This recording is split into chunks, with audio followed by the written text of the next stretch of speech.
tukisubiri kwa miaka na mikaka, kwa hamu na hamu tupate nafasi hii. Na sasa ile ndoto imetimia. Hivi sasa tuko tunasubiri miezi tu kuliendea jambo muhimu, jambo la kihistoria, jambo linalosubiriwa na wengi sana kuwasili. Na jambo hilo ni AFCON.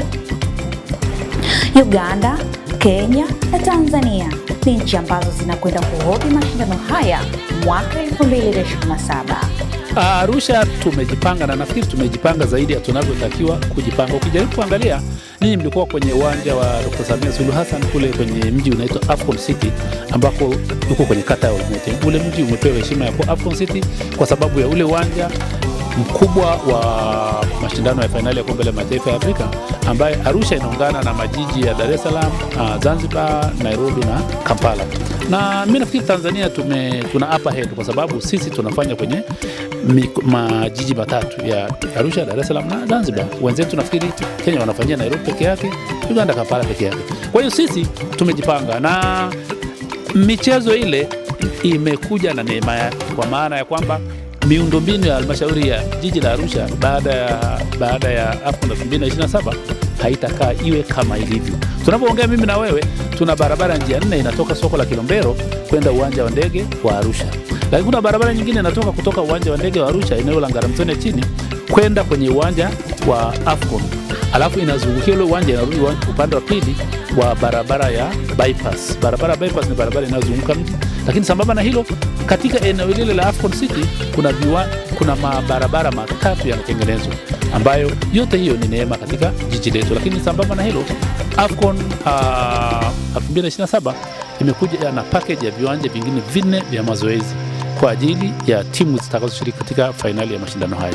Lakini sisi jiji la Arusha kama jiji, kwa mapato ya ndani pia tunajenga uwanja mpya wa kisasa ambao utaenda kugharimu zaidi ya shilingi bilioni 7, ambao utakuwa na capacity ya sitting ya watu 7,000 kwa mara moja.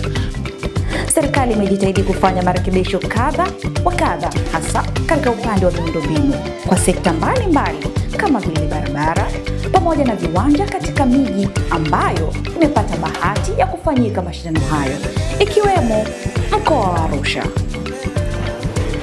Na kwa namna hiyo, sisi kama timu ya Tanzania Panorama Media tukasema hili haliwezi kutupita. Tukaamua kufunga safari kutoka Dar es Salaam hadi katika jiji hilo la kitalii kuenda kushuhudia nini ambacho kinaendelea katika ukarabati ama ujenzi wa miundombinu ya jiji hilo, hasa uwanja mkubwa wa mpira uliochaguliwa kama moja kati ya viwanja ambavyo vitakwenda kuchezwa michezo hiyo ya AFCON. Nao ni uwanja wa Samia Suluhu Hassan.